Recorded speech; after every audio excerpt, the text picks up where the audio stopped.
"Go to someone else with that child," the Millionaire CEO shouted, pushing her away. But 3 years later, he saw her again, with twin girls who looked just like him. The night Emily told him the truth was the night everything in her world shattered. The city outside glowed with the faint hum of evening traffic, and in the tall glass office of Michael Hayes, the atmosphere was as sharp as the cold air conditioning that hummed quietly in the background. He was standing by the window, his dark hair falling across his forehead, his blue eyes distant as he scrolled through something on his phone. Emily stood near the door, her fingers trembling as she clutched the small pregnancy test inside her bag. For hours she had tried to find the courage to speak, to tell him that her world had changed, that his life was about to change too. But when she finally spoke, her voice came out smaller than she intended. "Michael, I need to tell you something important." He didn't look up immediately, just muttered a distracted "What is it, Emily?" as if she were one of his many employees rather than the woman who shared his bed and heart. When she finally placed the test on his desk, the two faint pink lines seemed to scream louder than any words could. His gaze fell on it, and for a long moment, the world stood still. He stared, blinked once, and then slowly looked up at her, confusion clouding his face. "What is this?" he asked, though he already knew. "I'm pregnant," she whispered, her eyes filling with tears. "You're going to be a father." The silence that followed was unbearable. She expected surprise, maybe even fear, but not the look of betrayal that spread across his features. "You can't be serious," he said finally, his tone sharp and cold. "We were careful." Her voice cracked as she tried to speak.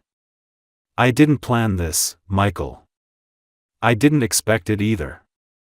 But it happened, and he cut her off, his voice rising.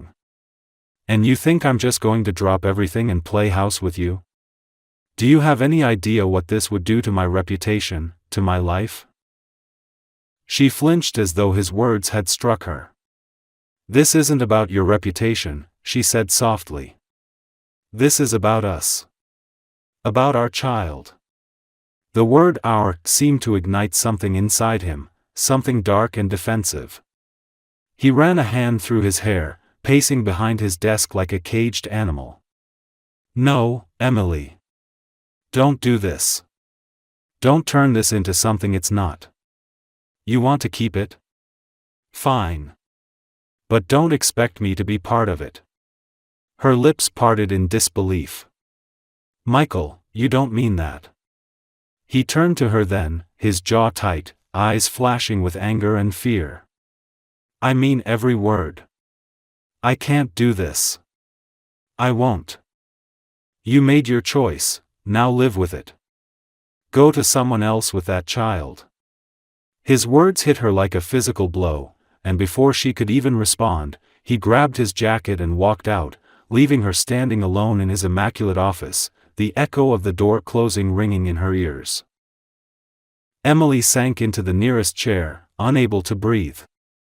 Her heart felt like it had been torn from her chest, and her vision blurred as tears streamed down her cheeks. She thought about the man she had fallen in love with, the man who once brushed her hair from her face and kissed her like she was the only thing that made sense in his world. That man was gone, replaced by someone unrecognizable. She had known he was proud, stubborn, afraid of losing control, but she had believed, foolishly, that his love for her would be stronger than his fear. Now she understood that she had been wrong. When she finally left his office that night, the city lights seemed cruelly bright. The rain began to fall, soaking through her coat as she walked aimlessly down the street, one hand resting protectively on her stomach. She didn't know where she was going, only that she couldn't stay. She spent the night in a cheap hotel on the outskirts of the city, unable to sleep, her mind racing with everything she had lost in a single evening. Every time she closed her eyes, she saw his face, the cold finality in his gaze, the way he had turned away without hesitation. In the morning, when the sun rose weakly through the blinds, Emily packed her things and made a decision. She would not beg him to stay, and she would not let his rejection define her. She was terrified, yes, but beneath that fear was something stronger, a flicker of determination she hadn't known she possessed. She was going to raise this child on her own. She would give her baby a life filled with love, even if she had to do it without the man she had once believed would be her forever. As she boarded the bus to a small coastal town she barely remembered from childhood, Emily glanced out the window at the skyline she was leaving behind. It was the city where she had loved him, and the city where he had destroyed her. But somewhere deep down, she told herself that this wasn't the end of her story, it was just the beginning of a different one. What she didn't know was that 3 years later, fate would bring him back into her life in the most unexpected and devastating way. But for now, all she had was the sound of the road beneath her and the quiet promise she made to the tiny life inside her, "You'll never be alone. I swear it." The first months after leaving the city were the hardest of Emily's life. She arrived in a small coastal town with nothing but a suitcase, a few $100s, and the lingering echo of the words that had shattered her heart. The air smelled of salt and rain, the sound of the waves crashing in the distance reminding her that at least something in the world still moved with rhythm and purpose. She found a small apartment above a bakery, the kind of place that creaked with every step but felt safe enough to breathe in. The landlord, an older woman named Mrs. Whitaker, didn't ask many questions, and Emily was grateful for that. She told herself she was fine, that she didn't need anyone's pity. She would start over, piece by piece, even if she had to do it with trembling hands and a broken heart. Her mornings were filled with exhaustion and nausea, and her nights with loneliness so thick it sometimes felt like another presence in the room. The first time she felt the baby move, she cried, not out of fear, but because it was proof that she wasn't truly alone. She spoke to her unborn child in whispers, telling stories of the ocean and the stars, of dreams that still might come true. There were days when she hated Michael for what he had done to her, for choosing his pride over their love, but there were also moments when she missed him so much it hurt to breathe. She would close her eyes and imagine what it might have been like if things had been different, if he had chosen her, if he had wanted this child. But every time, reality pulled her back. He had told her to go. And she had. Months turned into a year, and her belly grew round and full. The townspeople came to know her as the quiet young woman who worked at the hotel cafe, always smiling softly but never speaking much about herself. The cafe became her refuge, a place where she could lose herself in the rhythm of work, in the smell of coffee and baked bread, in the laughter of passing tourists who didn't know her story. The owner, a kind middle-aged man named Peter, offered her the job after finding her crying behind the bakery one night. "You've got steady hands," he'd said gently. "You can start tomorrow." She never forgot that kindness. When the time came to give birth, the world outside was covered in snow. The wind howled against the windows of the small local hospital, and Emily, alone in a dimly lit room, screamed through her pain with no hand to hold. The nurse, a warm woman with tired eyes, whispered encouragements, but nothing could fill the space where Michael should have been. And yet, when she finally heard the first cry of her child, a girl with dark hair and a fragile, perfect face, something inside her shifted. It wasn't sadness anymore. It was fierce, unyielding love. Then came another cry, softer but just as strong. She stared at the doctor in shock. "Twins," he said with a small smile. "You've got 2 little girls." Tears flooded her eyes as she looked at them for the first time. 2 tiny miracles. 2 pieces of her heart that would never leave her. She named them Lily and Grace. The names came to her like instinct, like they had been waiting for her to speak them aloud. They were small, delicate, and beautiful, each with dark hair and eyes so blue they seemed almost luminous. And though they were born into a world without their father, Emily promised them something greater. "You'll never need him," she whispered as she held them against her chest. "You have me. Always." The next few months were a blur of sleepless nights and endless feedings. Emily learned how to soothe cries in the dark, how to balance bottles with one hand while holding another tiny body in the other. She worked part-time at the cafe again when she could, leaving the girls with Mrs. Whittaker, who adored them like grandchildren. The townspeople often stopped her in the street, charmed by the two identical little faces peeking out from their stroller. They would smile and say how beautiful the girls were, how lucky she must be. Emily would smile too, though inside she wondered if luck was really the right word. Despite the exhaustion, she found peace in small things. The sound of the ocean through the open window, the laughter of her daughters as they grew, the way the light hit their faces in the morning, all of it became her reason to keep going. Sometimes she caught her reflection in the mirror and barely recognized herself. She was no longer the girl who had loved a man like Michael Hayes. She was someone new now, someone stronger, shaped by pain but defined by resilience. Still, on certain nights, when the wind howled just right, she would dream of him. She would see him standing by that window in his office, the city lights reflecting in his cold blue eyes, and she would wonder if he ever thought about her. About them. She would wake up and look at her sleeping daughters, their faces so much like his, and whisper, "You'll never know what it's like to be unwanted. I'll make sure of that." By the time Lily and Grace turned 3, Emily had built a quiet, steady life. The cafe had become a second home, the girls had grown into curious, bright children who loved to explore the beach, and the pain that once consumed her had softened into something distant. She had made peace with her past, or at least, she thought she had. But fate, with its cruel sense of timing, was already moving toward her once more. And soon, the man she had tried so hard to forget would walk back into her life, not as a lover, but as a stranger staring into the faces of 2 children who carried his eyes. 3 years had passed since the night Emily left the city, and though the pain had faded into something distant, it never truly disappeared. Her life had settled into a fragile but peaceful rhythm.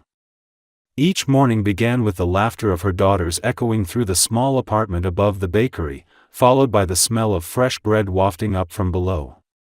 She would dress Lily and Grace in matching blue dresses, braid their dark hair, and walk them to the daycare near the hotel before heading to her job at the cafe. The girls had grown into beautiful, spirited children, full of mischief and warmth. They were her everything, the reason she woke up smiling and the reason she stayed strong when loneliness whispered in the quiet hours of the night. That morning had started like any other. The sky was bright, the air soft with the promise of spring. Emily hummed a tune as she wiped down the tables, the sunlight catching on her blonde hair. The hotel was busier than usual, filled with businessmen attending some corporate event. She didn't pay much attention to them, she had learned long ago that their world was not hers anymore. But fate had a cruel sense of humor, and without her knowing, it was already setting the stage for the moment that would tear open the past she thought she had buried. Michael Hayes arrived at the Coastal Hotel just after noon. His driver had barely parked before he stepped out, tall and immaculate in his charcoal suit. The years had done little to soften his sharp features, though there was a weariness in his blue eyes now that hadn't been there before. Success had followed him everywhere he went, his company had doubled in value, his name appeared on magazine covers, and he was celebrated as one of the most powerful men in finance. Yet the emptiness inside him had only grown. No amount of money or fame could silence the echo of the moment he had told Emily to leave. He had convinced himself she had moved on, that what they'd had was fleeting, but deep down, he knew he was lying to himself. He had tried to fill the void she left with work, with meaningless relationships, but nothing ever came close. The conference had been arranged by one of his senior partners, and Michael had agreed to attend only because he needed a distraction. He didn't expect anything out of the trip beyond long meetings and polite handshakes. But the moment he stepped into the hotel lobby, something in the air shifted. It was almost imperceptible, a strange sense of familiarity he couldn't quite place. He dismissed it as exhaustion and walked toward the cafe at the far end of the hall, where the smell of coffee and baked pastries greeted him. Emily was behind the counter, her head bent as she filled a tray with croissants. Her hair was a little shorter now, her face a little more mature, but she still carried that same quiet grace that had once undone him. For a few seconds, he didn't believe it was real. The world around him blurred, the hum of voices fading into silence. He took a step closer, his heart pounding in his chest. It couldn't be her. It couldn't. But when she looked up, when those clear blue eyes met his, time stopped completely. Her expression froze.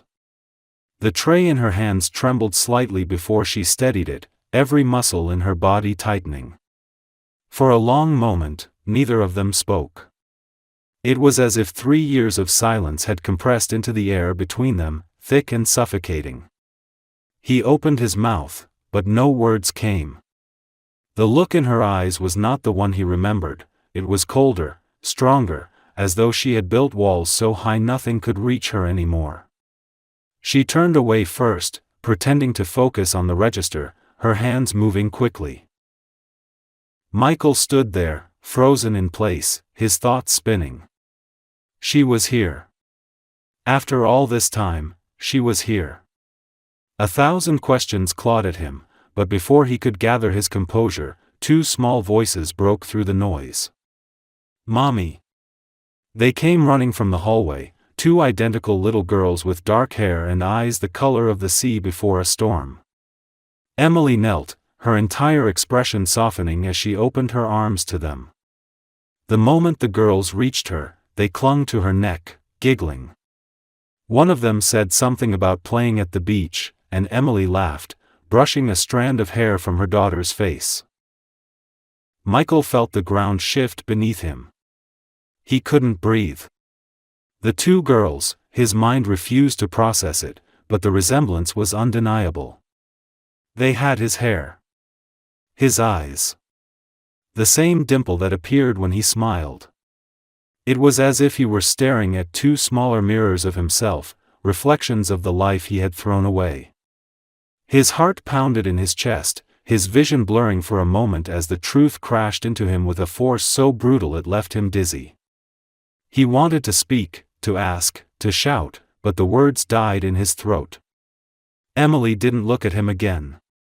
She picked up the girls and whispered something to them before carrying them out of sight, her back straight, her movements calm. Only her trembling hands betrayed her. He sank into a chair by the window, unable to think. His mind replayed that moment over and over, their faces, her voice, the word "mommy." He could feel his pulse in his temples, a mixture of guilt, shock, and something deeper he couldn't name. He had told her to leave. He had told her to go to someone else. And she had. But now he understood what that really meant. She had gone alone. She had raised them without him. For the rest of the day, Michael could barely focus on the meetings he was supposed to attend. His thoughts kept drifting back to the cafe, to the way her eyes had widened when she saw him, to the way the girls' laughter had echoed across the lobby. When night fell, he stood by the window of his hotel suite, staring down at the dark ocean. The waves crashed against the rocks, relentless and unforgiving, and for the first time in years, he felt something close to regret. Not the superficial kind he often used to justify his mistakes, but the deep, gut-wrenching kind that made him realize how empty his life had become. He remembered her last words, her voice shaking, her eyes full of disbelief, as he had told her to go. Go to someone else with that child.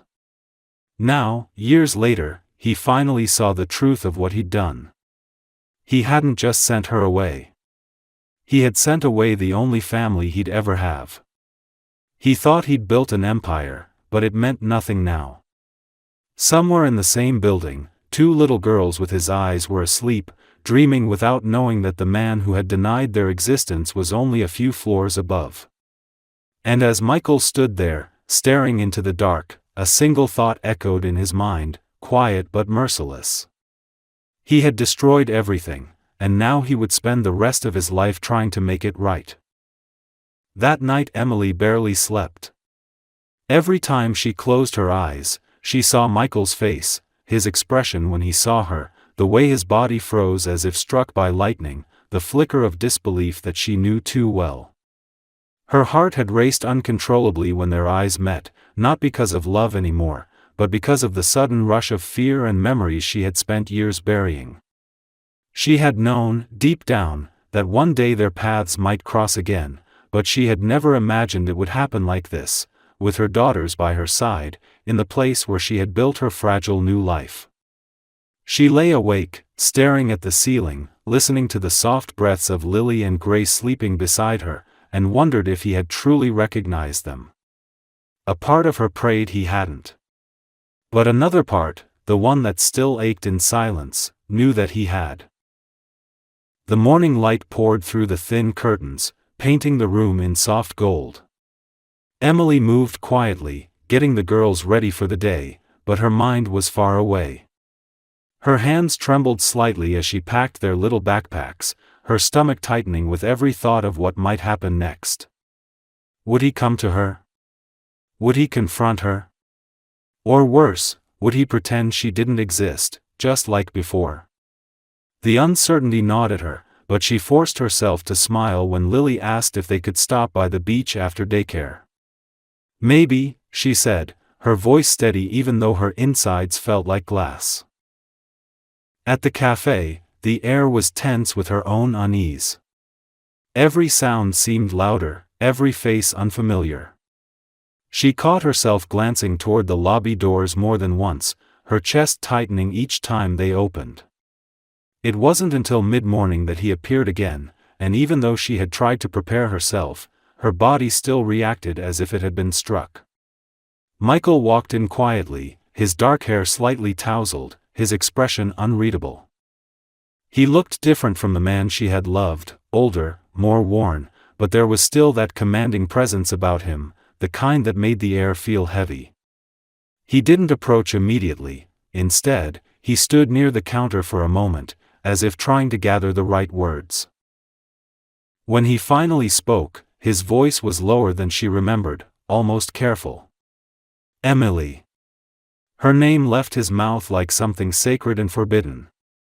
She froze, her hand tightening around the coffee pot. The sound of her name in his voice pulled at something deep inside her, something she didn't want to feel again. She turned slowly, her expression composed but her heart hammering so hard she thought it might break through her chest. "Mr. Hayes," she replied, keeping her tone professional, cold even. His jaw tightened at her formal address, but he didn't correct her. "We need to talk," he said quietly. She hesitated, glancing around at the customers, and then motioned toward the back hallway. They stood in the small storage room behind the cafe, surrounded by shelves of sugar, coffee beans, and paper cups. For a moment, neither of them spoke. The air was thick with all the things left unsaid. Finally, Michael took a step forward. "They're mine," he said softly, his voice unsteady. It wasn't a question. Emily looked down, her breath catching, then forced herself to meet his gaze. "Yes," she said simply. He closed his eyes for a moment, as if trying to process the weight of that single word. When he looked at her again, his expression was filled with something between anger, guilt, and disbelief. "Why didn't you tell me?" She laughed bitterly, shaking her head. "Tell you? After what you said to me, Michael? You told me to go to someone else with this child. You made it very clear you wanted no part of it." Her voice cracked despite her efforts to keep it steady. He flinched as her words cut through the air. "I was angry," he said quickly. "I was scared. I didn't know how to handle it. She stared at him in disbelief. You were scared? You think I wasn't? I was alone, Michael. Completely alone. And you walked away without even looking back. Tears welled in her eyes, but she refused to let them fall. I begged you to listen. You didn't. You didn't even ask if I was okay. Michael ran a hand through his hair, pacing like a man lost in his own torment. I know I can't change what I did, he said finally, his voice rough. But I want to be part of their lives now. I want to know them. The words made Emily's stomach twist. You don't get to just want that now, she said quietly. You don't get to show up after 3 years and decide you want to play father. They don't even know who you are. He looked at her with desperation in his eyes. Then tell them. Tell them the truth. Please, Emily. She turned away, staring at the small window above the counter. They're happy, she whispered. They have everything they need. I won't let you disrupt their lives because you suddenly feel guilty. He stepped closer, his voice softer now. I'm not just feeling guilty. I'm trying to make things right. She shook her head slowly. You can't fix this. You can't undo the years you missed or the nights they asked where their father was. You made your choice. For a moment, silence filled the room. Then Michael's voice broke through, fragile but steady. I made the wrong one. The sincerity in his tone startled her. She turned back to face him, and for the first time, she saw not the cold, prideful man she had once loved, but someone broken, someone haunted by regret. Please, he said again, almost whispering. Let me at least see them. Let me meet them properly. Her throat tightened. The part of her that had hardened over the years wanted to say no, to protect the fragile world she had built. But the mother in her, the one who looked into her daughter's eyes every day and saw the questions they didn't yet know how to ask, hesitated. Finally, she nodded once, her voice barely audible. Tomorrow. After I pick them up from daycare. When Michael left, Emily sank onto the floor, her hands trembling. She had spent years preparing for every possible challenge, money, exhaustion, loneliness, but not this. She didn't know what tomorrow would bring, only that it would change everything again. That night, after the girls were asleep, she stood by the window, staring out at the sea. The moon reflected off the waves like shards of glass, and she whispered to the darkness, as if it could give her an answer. Please don't let me regret this. Across town, Michael sat alone in his suite, the image of his daughters etched permanently into his mind. He replayed every detail, their laughter, their eyes, the way they clung to Emily, and each memory carved deeper into him than the last. He had built a life on control and certainty, but now, for the first time in years, he felt utterly powerless. All he could think about was the 2 little girls who didn't know he existed and the woman who had once trusted him with her heart. He poured himself a drink, but it didn't help. When he finally turned off the lights, one thought kept him awake until morning: he had already lost them once. He couldn't afford to lose them again. The next day felt like a storm long before the clouds gathered. Emily woke up with a heaviness pressing against her chest, an ache she hadn't felt in years. She dressed the girls slowly, her hands trembling each time she tied a shoelace or brushed through their soft dark hair. Lily noticed her mother's unease, tilting her head with that curious, unfiltered innocence only children have. "Mommy, are you sad?" she asked, clutching her stuffed bunny. Emily smiled weakly and shook her head. "No, sweetheart. Just thinking." The lie tasted bitter on her tongue. How could she explain that their lives were about to change, that the man who had once broken her heart was back, asking for something she wasn't sure she could give? The day passed in a haze of routine. She dropped them off at daycare, worked her shift at the cafe, and tried to pretend that everything was normal.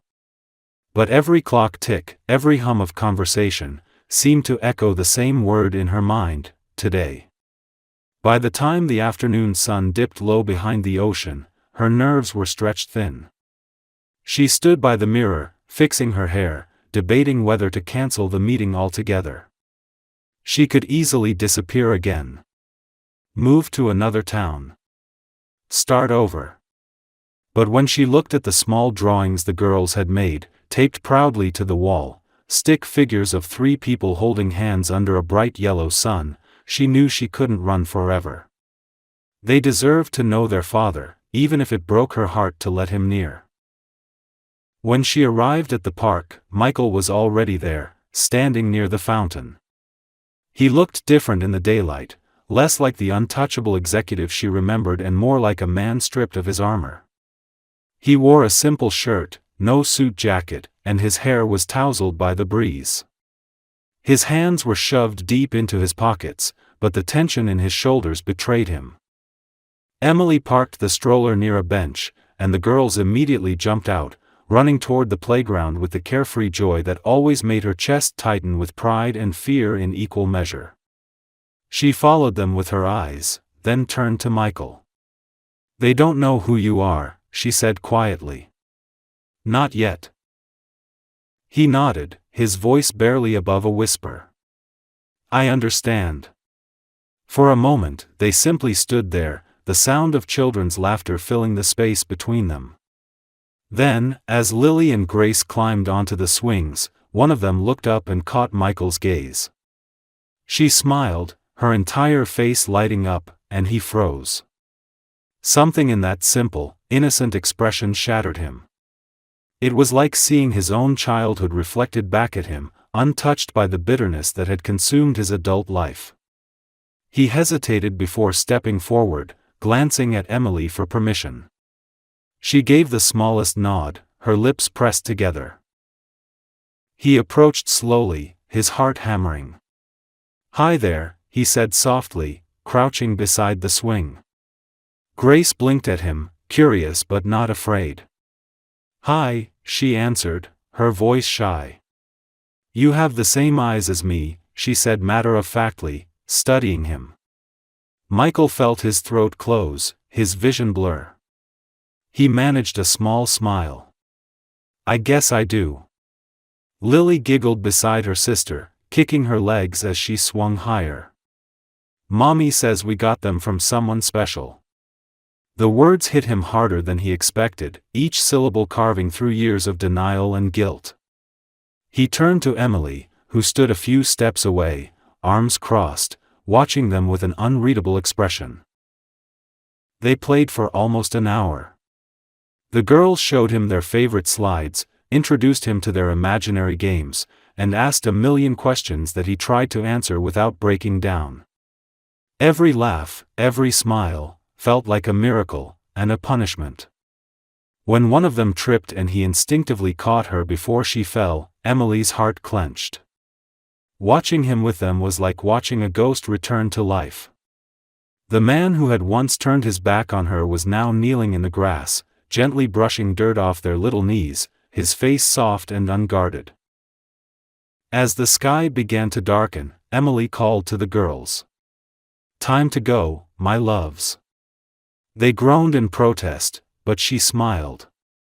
"Say goodbye." Lily waved enthusiastically. "Bye, mister." Grace did the same, adding, "Will we see you again?" The question hung in the air. Michael looked at Emily, his eyes pleading silently. She hesitated before answering for him. "We'll see," she said gently, ushering them toward the stroller. The girls turned back several times, still waving as they disappeared down the path. When they were out of sight, Michael stayed by the fountain, unable to move. Emily returned after settling the girls in the car. She stood beside him, her hands gripping the strap of her bag. "They liked you," she said quietly, almost reluctantly. He looked at her, his eyes glassy. "They're perfect. You did everything I should have done." She shook her head. "You don't get to rewrite history, Michael. You can't just walk in now and expect it to be easy." His voice broke. "I don't expect easy. I just want a chance." She studied him for a long moment. The wind caught her hair, and for a brief second, he saw the woman he had fallen in love with years ago, the one who had once looked at him like he could do no wrong.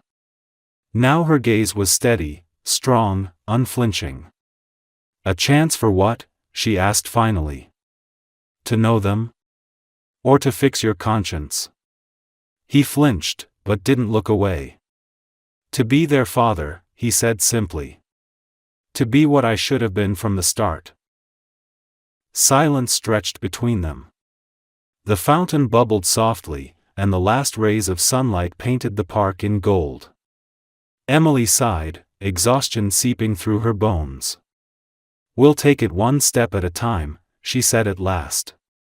"I won't make promises, and I won't let you hurt them." He nodded slowly. "I wouldn't dare." As she walked away, pushing the stroller toward the parking lot, he stood there watching until she disappeared from view. For the first time in years, he felt something more than guilt or ambition. It was hope, fragile, trembling, but real. He knew the road ahead would be long and uncertain, filled with old wounds and new beginnings, but as he looked toward the darkening sky, he made a silent vow to himself. He would not fail them again. That night, Emily sat by her daughters' beds, watching them sleep. Their faces were peaceful, their hands curled near their chests. She reached out and brushed a strand of hair from Lily's forehead, her heart aching with love and fear. Maybe she was a fool for letting Michael close again.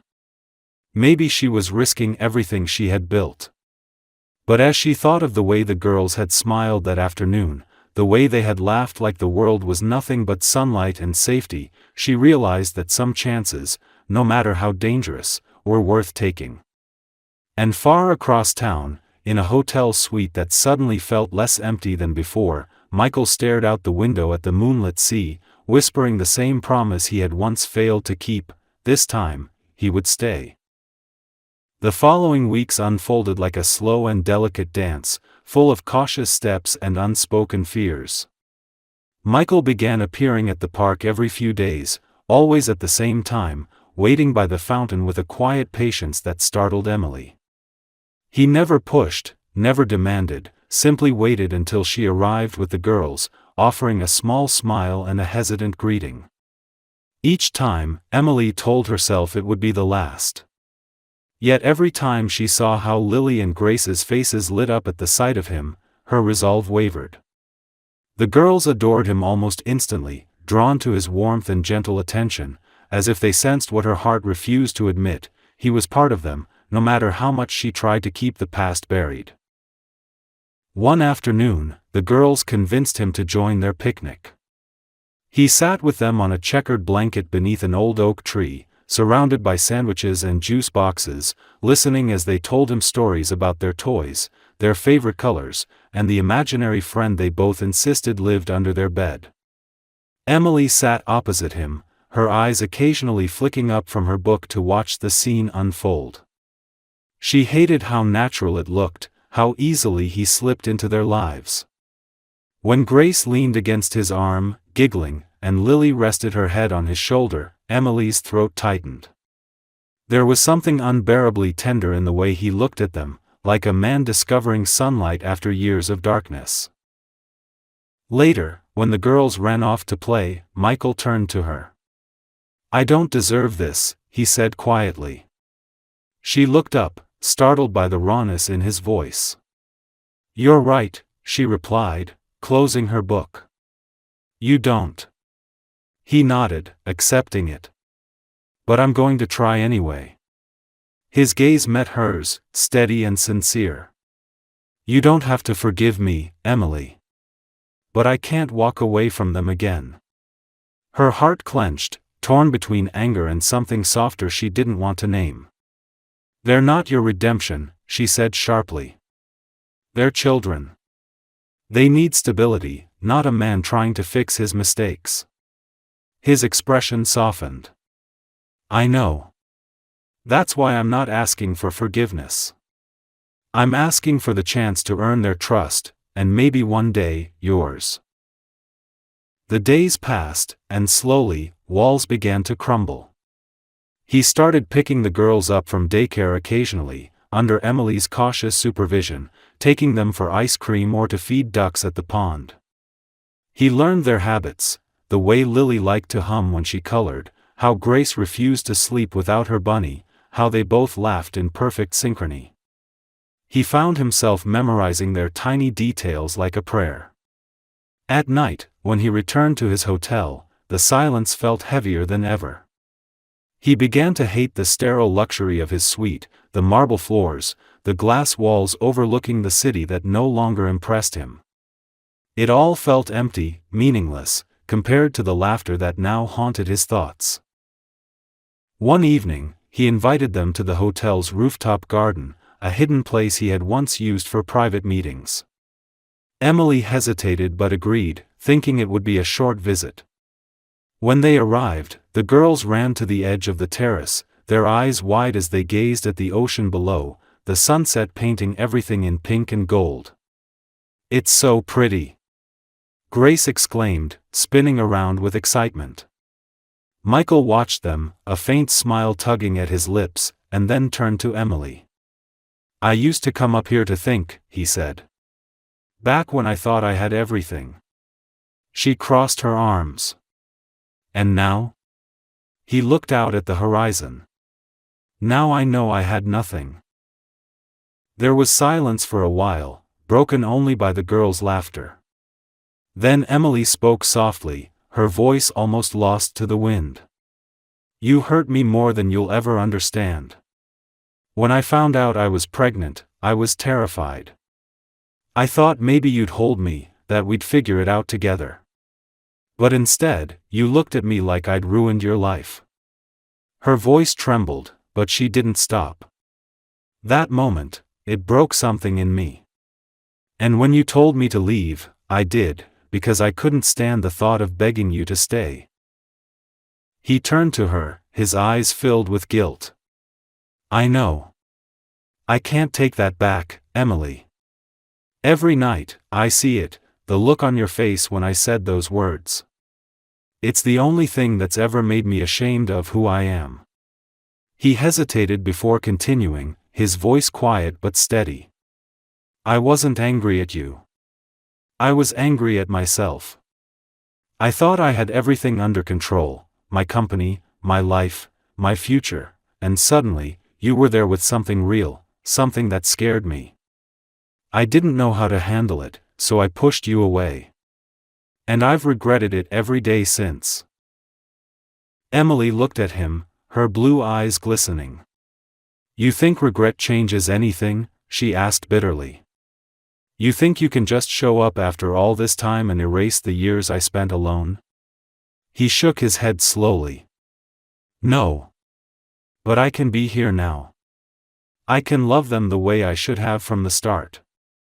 I can be the man you needed me to be, maybe too late for you, but not for them." Something in his tone, gentle, certain, broke through the barrier she'd built. She turned away, blinking back tears. "They don't need a hero, Michael," she whispered. "They just need someone who won't leave." "I won't," he said firmly. "Not again." The sky darkened as the last light faded from the sea. The girls grew sleepy, curling up together on a bench under the soft glow of the terrace lights. Emily tucked a blanket around them, her hands brushing over their small foreheads. When she turned, Michael was still watching her, not the way he used to, with desire or pride, but with something deeper, something that frightened her because it felt too genuine. "You've changed," she said quietly. "You're not the man I remember." He smiled faintly, the corners of his eyes softening. "No. He was a fool who didn't know what love was." For the first time in years, Emily didn't know what to say. They stood in silence, the sound of waves crashing below filling the air.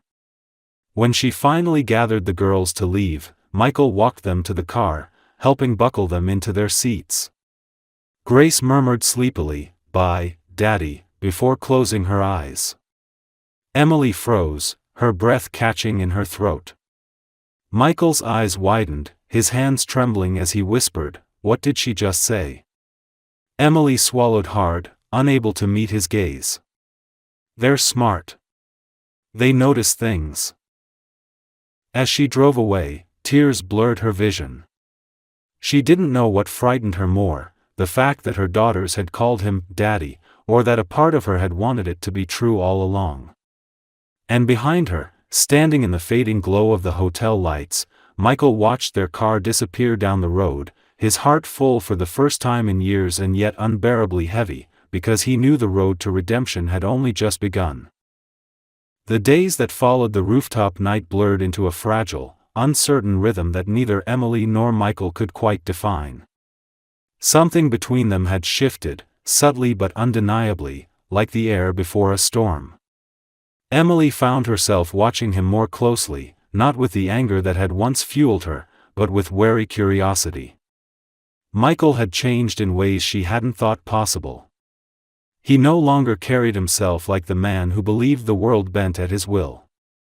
There was humility in his tone now, patience in his eyes, and when he was with the girls, she could see genuine tenderness, a kind she never imagined him capable of. Lily and Grace, unaware of the complexity weaving around them, grew more attached to him by the day. Every morning they asked if they'd see Mr. Michael again, and each evening when they did, their joy was boundless. He took them to the zoo one weekend, holding their small hands as they marveled at giraffes and elephants. Emily followed at a distance, watching him lift the girls onto his shoulders so they could see the lion's den better. For a brief moment, as the sun cast a golden light over the three of them, it looked like a perfect family, a vision that both warmed and tore at her heart. She couldn't ignore the truth anymore, they belonged to him, and in some small way, so did she. But forgiveness was still a mountain she wasn't ready to climb. That night, when he drove them home and helped carry the sleeping girls inside, the house was quiet except for the soft hum of the heater. Emily stood by the doorway, arms crossed, unsure how to bridge the silence between them. Michael set Lily gently on the couch, brushing a curl from her forehead, and turned toward Emily. "You don't have to let me in," he said softly. "But thank you for letting me try." She didn't answer, but when he walked past her to leave, she said quietly, "They like having you here." It wasn't forgiveness, but it wasn't rejection either. It was something in between, fragile, tentative, almost hopeful. Over the next few weeks, he became a constant in their lives. He started helping with groceries, fixing things around the house, even cooking breakfast on weekends when Emily had to work early. The girls began calling him Daddy more often, and though Emily tried to correct them at first, eventually she stopped. It no longer felt wrong. It just felt inevitable. But the closer he got, the more she feared losing herself again. Late at night, she'd sit by the window after everyone had gone to bed, staring out at the stars, torn between gratitude and terror. She had built her world from nothing after he broke her. Now that he was back, what if it all fell apart again? One evening, as rain drummed softly against the windows, Michael arrived unexpectedly. His shirt was damp, his hair tousled, and there was something in his eyes that made her heart skip. "I need to tell you something," he said, his voice low. She motioned for him to come in, but he stayed by the door. "When I left you years ago, I told myself I did it for the company, for my future. I thought I was protecting what I'd built. But the truth is, I was just scared, scared of love, scared of losing control. And when I saw you again, with them, I realized I didn't have control over anything that ever mattered." He ran a hand through his hair, his voice trembling slightly. I don't deserve another chance, but I want to build one. I want to build something real this time, with you, with them, with whatever pieces I have left. Emily felt tears sting her eyes, but she shook her head. It's not that simple, Michael. You can't just erase what happened. You can't erase the nights I cried wondering how I'd feed them, or the times they asked where their father was, and I had no answer. Her voice broke, and he stepped closer. I'm not trying to erase it. I'm trying to make it mean something. I want to be the man who shows them what love looks like, even if I have to spend the rest of my life proving it. The sincerity in his eyes made her chest tighten. For the first time, she saw not the man who had abandoned her, but the man who could finally see the damage he'd done and wanted to heal it. Still, old pain clawed at her heart. You think love fixes everything, she whispered. But it doesn't. It's not enough to want it, you have to fight for it, even when it hurts. He nodded. Then let me fight. They stood there, inches apart, the air between them thick with everything unspoken. Outside, thunder rolled in the distance, the sound low and rumbling, as if the universe itself was listening. Finally, she stepped aside and motioned toward the kitchen. Stay for dinner, she said softly. It wasn't an invitation, it was an opening. He hesitated only for a second before nodding. Dinner was quiet but warm. The girls chattered endlessly about their day, about how Grace had learned to count to 20 and how Lily had made a painting at daycare. Michael listened intently, laughing at their stories, his expression soft. Emily watched him, remembering how once she had loved that laugh, the way it filled a room. For a fleeting second, it almost felt like the past had never happened, like the world had simply paused and started over. After the girls were asleep, she walked him to the door. The rain had stopped, leaving the street glistening under the lamplight. He turned to her, hesitating. You're thinking about it, aren't you? He said quietly. She frowned. About what? About forgiving me. His tone wasn't smug, just certain. She exhaled slowly, her breath visible in the cool air. Maybe I am, she admitted. But forgiveness doesn't mean I'll ever forget. He smiled faintly. I wouldn't want you to. Forgetting means it didn't matter. She looked at him for a long moment, and then something inside her shifted, a memory, a heartbeat, a possibility. Before she could stop herself, she reached out and touched his hand.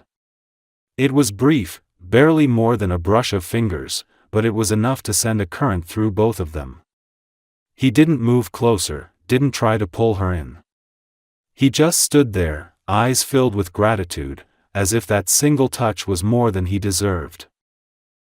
That night, Emily lay awake, her mind spinning. The walls she had built for years were cracking, not from pressure but from something softer, hope. And though it terrified her, she couldn't deny what she felt anymore. Maybe people could change. Maybe love wasn't about being perfect but about being willing to start again after everything had fallen apart. Across town, Michael sat in his car long after leaving her house, the sound of the rain returning softly against the windshield. He replayed her words, her touch, the sound of his daughters laughing. For the first time in his life, he didn't think about deals or deadlines or the endless hunger for more. All he thought about was them, the family he had almost destroyed, and the fragile, impossible chance he had to make it right. He leaned back, closed his eyes, and whispered to the darkness, I won't lose them again. And for once, he meant it. The morning that changed everything began quietly, almost deceptively so. The sky was pale blue, streaked with soft pink, and the world outside Emily's window seemed peaceful in a way that made her uneasy. She had learned that peace often came before life decided to test her again. The girls were laughing in their room, tangled in blankets, their voices a melody she could never tire of. She stood by the counter pouring coffee, her thoughts heavy and tangled. Michael had become part of their lives again, slowly, carefully, like a man afraid to break what little trust he'd been given, and yet the weight of the past lingered between them like fog. Every time he smiled, every time he looked at her, she felt something she didn't want to name. Love, yes, but also fear. Because love meant vulnerability, and she had promised herself she'd never be that vulnerable again. That day, Michael was supposed to take them all to the harbor festival. The girls had been counting down the days, giddy at the thought of rides and balloons and sea salt air. When his car pulled up outside, Emily's heart did that strange, unwelcome thing again, it skipped. He stepped out, dressed casually in jeans and a navy shirt, looking more like the man she'd once known than the polished executive he had been when they met. His eyes softened when they met hers, a mixture of affection and hesitation. "Morning," he said quietly. She nodded, returning a small smile before helping the girls into the car. The festival was alive with color and sound. Music drifted through the air, mingling with laughter and the scent of roasted nuts. The girls darted from one stall to another, their hands sticky with cotton candy, their faces glowing with delight. Michael followed close behind, carrying their jackets and buying them treats, and every so often, Emily caught herself watching him. He was so different now, gentler, patient in a way that made her chest ache. When Grace tugged on his sleeve, asking for another balloon, he didn't brush her off or check his phone. He simply crouched down and tied it to her wrist, smiling as if nothing in the world mattered more than that tiny gesture. They walked along the pier as the sun began to sink lower. The ocean shimmered gold, and for a fleeting moment, Emily let herself believe in happiness again. Then, as if the universe wanted to test her faith, a loud crash broke the air. A crowd had gathered near the edge of the dock, shouting. Someone had dropped their phone into the water, and in the chaos, Grace had slipped away from her side. Emily turned, panic surging through her like lightning. "Grace?" Her voice cracked as she scanned the crowd. For a terrifying second, she couldn't see her. Then she caught sight of a small figure too close to the railing, her tiny hand gripping the edge as she leaned forward to look at something floating below. Emily's heart stopped. Before she could move, Michael was already running. He reached Grace just as her foot slipped on the wet wood, his arm shooting out to grab her before she could fall. The crowd gasped as he pulled her back against his chest, his hand trembling as he held her tight. "I've got you," he whispered, his voice breaking, his face pale. Emily rushed to them, tears spilling down her cheeks. Grace was crying, frightened but safe. When Emily took her into her arms, she realized she was shaking as hard as her daughter. Michael stood there, still breathing heavily, his eyes wide with something between fear and realization. "I almost lost her," he murmured, and Emily looked up at him, seeing the raw truth in his expression. In that instant, she understood, he wasn't just trying to make amends anymore. He loved them. Deeply. Desperately. And she loved him too, though admitting it felt like standing on the edge of something vast and uncertain. That night, after the girls had fallen asleep in the back seat, Emily and Michael drove home in silence. The city lights blurred past, and the weight of the day settled between them. When they pulled into her driveway, she turned to him, her voice soft but steady. "You didn't have to come back, Michael. You could have stayed gone, and I would have kept living. But you did. And today, when you saved her." She paused, her throat tightening. "You saved more than just her. You saved something in me too." He looked at her, his eyes glistening under the dim streetlight. "I don't deserve that," he said quietly. "But I'll spend my life trying to." Emily leaned back, exhaling slowly. Maybe it's not about deserving. Maybe it's just about showing up. For a moment, neither of them spoke. Then, almost without thinking, she reached across the console and took his hand. It was warm and familiar, and the feeling that swept through her was both terrifying and freeing. He turned his hand over, lacing his fingers through hers, and for the first time in years, she didn't pull away. Over the following weeks, something in their lives began to settle, not in a perfect, fairy tale way, but in a quiet, human way. Michael spent his evenings helping the girls with puzzles or reading them stories, his deep voice softening when they begged for just one more. Emily would watch from the doorway, her arms folded, her lips curved into a small, unguarded smile. She found herself laughing more, trusting more, even sleeping better. The nightmares that had once haunted her faded, replaced by dreams she no longer feared to have. One evening, as they sat on the porch watching the girls chase fireflies, Michael turned to her and said, "You know, I used to think happiness was something you earned. Now I think it's something you build." She looked at him, her eyes reflecting the warm glow of the setting sun. "Then let's build it right this time." Months later, the house felt alive again. The walls echoed with laughter, the kitchen smelled of pancakes on Saturday mornings, and the future no longer felt like a burden but a promise. Michael never stopped trying. He didn't try to erase the past, he acknowledged it, learned from it, and showed his love not through grand gestures but through quiet consistency. The girls grew up surrounded by the kind of love Emily had once only dreamed of, steady, patient, and unshakably real. One evening, as the four of them sat by the window watching the rain fall softly outside, Emily turned to Michael, her voice barely a whisper. "Do you ever think about how different things could have been?" He nodded. "All the time. But then I look at you, and them, and I realize I wouldn't change a thing. Because if I hadn't lost you once, I wouldn't know how to fight to keep you now." She smiled through the tears she didn't bother to hide. "You didn't just come back, Michael," she said. "You finally arrived." He reached out, cupping her face in his hand, his thumb brushing away a tear. "And I'm never leaving again." Outside, the storm eased, leaving the world clean and quiet.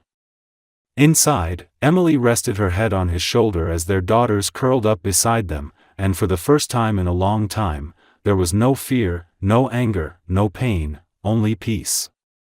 The kind that comes after the hardest battles, the kind that feels like home.